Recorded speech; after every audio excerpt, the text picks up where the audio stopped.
So in the previous couple of videos, we have seen how the layers of OSI model are, how the layers of TCP IP stack are. Now let's take an example here and then see how these packets are actually moving, or the process are actually moving between layers for the communication to be effective. So let's take in this case that a client is actually trying to access a web page which is having an image like this in the web page, and they wanted to, the idea of the communication is that a browser on the client is actually trying to access this web page, which will actually load this image onto the web page of the client. So this is actually the image is in the web server, and the HTTP, the HTML is actually going to be processed and shown in the client's browser, and that is a response that you will be getting from the server, which will be loading the entire page of the web, including the image. So let's now take through each layer and then see what happens in the client side as well as in the server side. One thing to remember is both the client side as well as the server side has all these layers implemented. So let's this is the OSI model, but even in case of TCP also, you will have a similar layers both in the client side as well as in the server side. Also, depending on the type of devices, you will have layers between the application and the physical. You will have some set of layers for the devices that is actually making this internet as well. At the minimum, they will be having, all the devices will be having the network layer up to the network and transport layer, but it all depends on what type of devices that are there in between. But for our example in this case, again, we are just concerned about the client and the server, and also see how the packets are being structured, and how the packets are being made into chunks to make this communication possible. So for that case, let's only consider here the client and the server. So what happens first is, now both those client and server are actually having these layers in their protocol, in the protocol stack. And what happens is, in this case, as I mentioned, the client is trying to access a web page which is on the server. So at the application layer, what happens is the client browser is the application layer interface. So the client browser is actually talking to the user or the system, so that becomes the application for the client browser. And on the server side, there is a web server application, and remember, the job of an application is to make the communication possible between the user or device and the application. Now, how and what is actually making it possible? The protocol called HTTP or HTTPS. Since we talk about a example where it is using the web, that is why it is using HTTP or HTTPS. So in short, using HTTPS protocol, the client browser, which is an application on the client, accessing web application which is on the server. That's what happens at the application layer. So the application initiates the protocol called HTTP and HTTPS to make this thing possible. Now, what happens in the presentation layer? As we told that we are actually trying to get the image, and as well as there will be some text. So on the client browser, the browser should be capable of processing and presenting this data, which includes image, text, and video. Similarly, in the server side, it should be able to host those things. And the session layer, what happens at the session layer is at the client side, even at the server side. At the client side, it directs the transport layer to use a specific port and protocol, and we will see in this case what is going to be the port and protocol. At the server side, what server does is it actually listens to the transport layer for any of the incoming connections.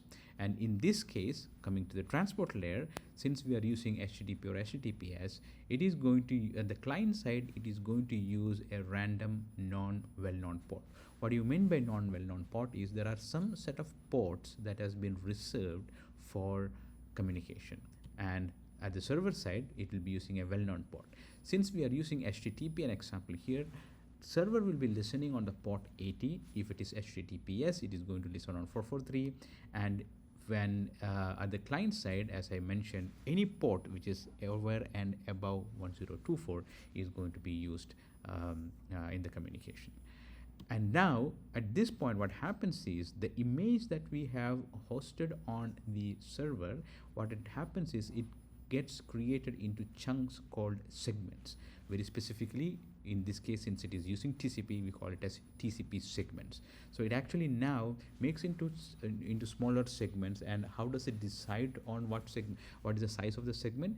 It is dependent on something called MTU, maximum transmission unit, which is one of the field in the TCP packet. We will go more detail into that later, but do understand that now is a time where it decides what should be the segment size, so that this packet can be, or this image can be made into smaller TCP segment for it to send over the network. Of course, and you have the segments will be put in as a payload of the TCP header, and we will have a different video talking about what all are the TCP packet fields.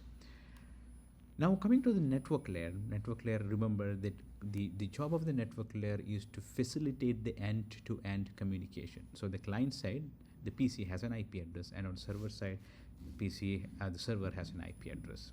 Now, what happens is the protocol that will be used for the communication is, as you know, the Internet Protocol, IP. And for the and what would be the destination IP address? The destination IP address is going to be the server's IP address, and the source IP address is going to be the client's IP address. Again, we will dig deeper onto the packet structures and different fields of the IP packet as well in a different video.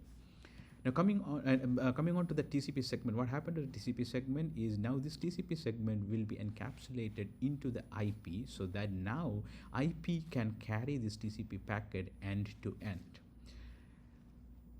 Coming on to the data link layer, remember the data links layer job is just to go and send this packet to the next hop, the very next hop.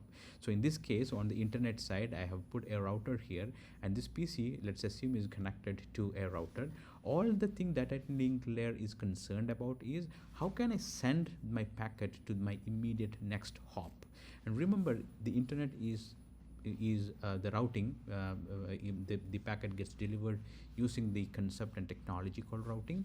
But in the case of routing also, it is hop by hop routing. In that, what that means is this data link layer sends the packet to this hop, and then this hop decided where is the next hop to send it. And when it sends to the next hop, again, data link's job is to make sure from this particular link the packet is reaching to the very next link. So here, the client side MAC, what the data link layer should know is the client side MAC and the next hop MAC. And here the next hop MAC will be the router's interface MAC. And this will be facilitated by technology called Ethernet, or depending on with some other layer 2 or data link technology, it could be other. But in this case, let's take an example of Ethernet.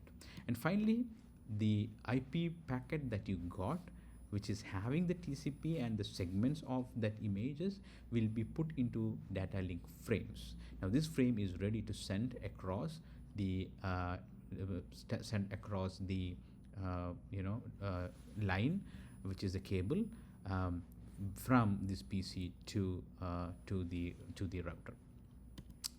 And finally, at the physical layer, what happens is this frame, which is having the IP, and the IP is having the TCP, and TCP is having these segments, will be converted into binaries, bits, ones and zeros, and will be transmitted over the internet for the communication. So that's a high level how this actually happens.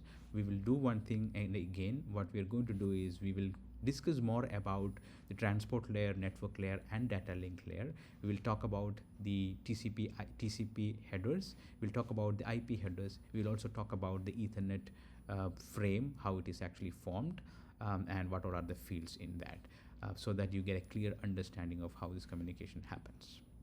That's all for this session. Thank you.